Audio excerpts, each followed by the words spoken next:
បងប្អូនមួយចំនួនសួរថាហេតុអីបានជាខ្ញុំចូលចិត្តផុសរឿងផ្ទាល់ខ្លួនគ្រួសារគេម្ល៉េះនិយាយទៅបើសិនជាគ្រួសារជនធម្មតាខ្ញុំអត់ខ្វល់ទេតែនេះជាគ្រួសារពូជពងរបស់មេដឹកនាំតែគេអួតថាពូជថ្លៃធ្នូពូជមានសុជីវធម៌សិលធម៌ដ៏អស្ចារ្យជាពូជពងគ្រួសារទី1នៅកម្ពុជាដែលគេលើកតម្កើងរាល់ថ្ងៃនោះអញ្ចឹងហើយបានខ្ញុំផុសឲ្យបងប្អូនយល់ឲ្យដឹងនិយាយទៅរឿងត្រកូលហ៊ុនខ្ញុំបានផុសច្រើនខ្ញុំផុសច្រើនណាអាចថា1/3នៃរឿងរ៉ាវខ្លះដែលខ្ញុំបានផុសខ្ញុំមិនផុសទាំងអស់ទេតាមពិតខ្ញុំដឹងច្រើនមានគេផ្ញើសារមកពីកម្ពុជាហើយរឿងដែលហ៊ុនតូដណ្ដើមយកប្រពន្ធហ៊ុនម៉ាណីនេះគឺខ្ញុំដឹងយូរហើយហ្នឹងហើយពូលគឺរឿងនេះកើតមានឡើងតាំងពីសម័យដែលហ៊ុនម៉ាណែតដណ្ដើមយកប្តីរបស់ហ៊ុនចន្ទថាកូនហ៊ុនណេងបងប្អូនគេនឹងដណ្ដើមប្តីគ្នាអញ្ចឹងទៅហ៊ុនតូខឹងក៏ចាប់ផ្ដើមដណ្ដើមយកប្រពន្ធរបស់ហ៊ុនម៉ាណីវិញទៅពីប្រពន្ធហ៊ុនម៉ាណីស្អាតជាងគេណាក្រៅពីហ្នឹងដោយប្រពន្ធហ៊ុនម៉ាណែតអត់ស្អាតទេហ្នឹងហើយអញ្ចឹងក៏ដណ្ដើមយកប្រពន្ធហ៊ុនម៉ាណីទៅណាម៉ាណីវាឈឺចិត្តតាមពិតម៉ាណីស្រឡាញ់ប្រពន្ធខ្លួនក៏ប៉ុន្តែគ្មានអ្នកណាហ៊ានប៉ះពាល់ឲ្យហ៊ុនតូទេទាំងហ៊ុនសែនទាំងអស់និយាយទៅគឺថាគ្រួសារគេទាំងអស់គ្មានអ្នកណាហ៊ានប៉ះពាល់ហ៊ុនតូទេបាទហើយបើនិយាយពីរឿងអាស្រូវនៅក្នុងគណៈបកប្រជាជនឬតកូលហ៊ុនខ្ញុំដឹងច្រើនពេលដែលពួកបកប្រជាជនចាប់ផ្ដើមធ្វើបាបថ្នាក់ដឹកនាំសង្គ្រោះជាតិជាពិសេសលោកកឹមសុខាដែលគេផ្ដល់រឿងស្រីញីស្អីសោះហ្នឹងពេលនោះមានចរន្តនៅខាងក្នុងស្រុកដែលជាមនុស្សសំខាន់អ្នកខ្លះមានឋានៈរហូតដល់ញ៉ាទៀតផ្ញើសារឲ្យខ្ញុំហ្នឹងហើយតាក់ទងរឿងអាស្រូវនៅស្រុកខ្មែរហើយរឿងជាពិសេសរឿងហ៊ុនសែនអ្នកណាអ្នករកស្រីឲ្យហ៊ុនសែនក៏ខ្ញុំដឹង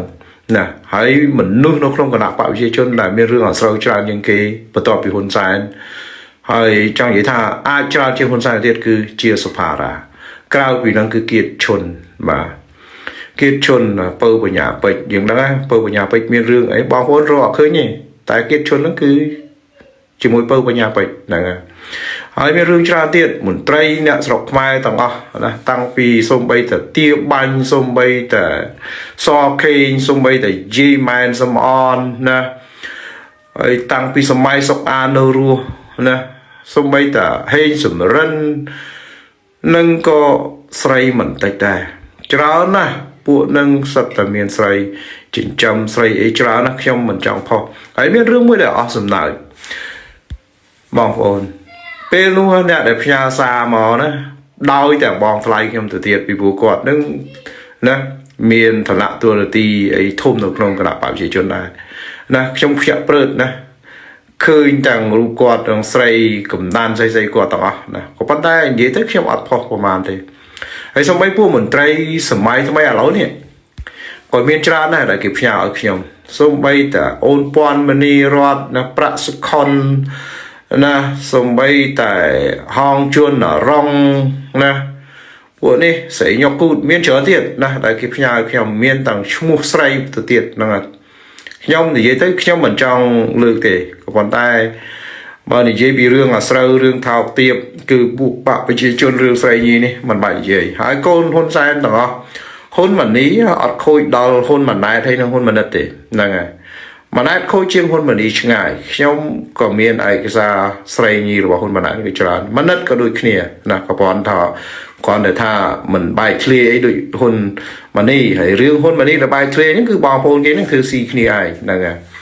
ហ៊ុនម៉ាណែតហើយនឹងហ៊ុនម៉ាណីហ៊ុនម៉ាណិតហ្នឹងឯងបាទ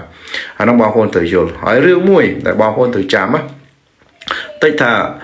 មិនដឹងថ្ងៃក្រោយបើចង់ដឹងខ្ញុំផុសអានោះទាំងអស់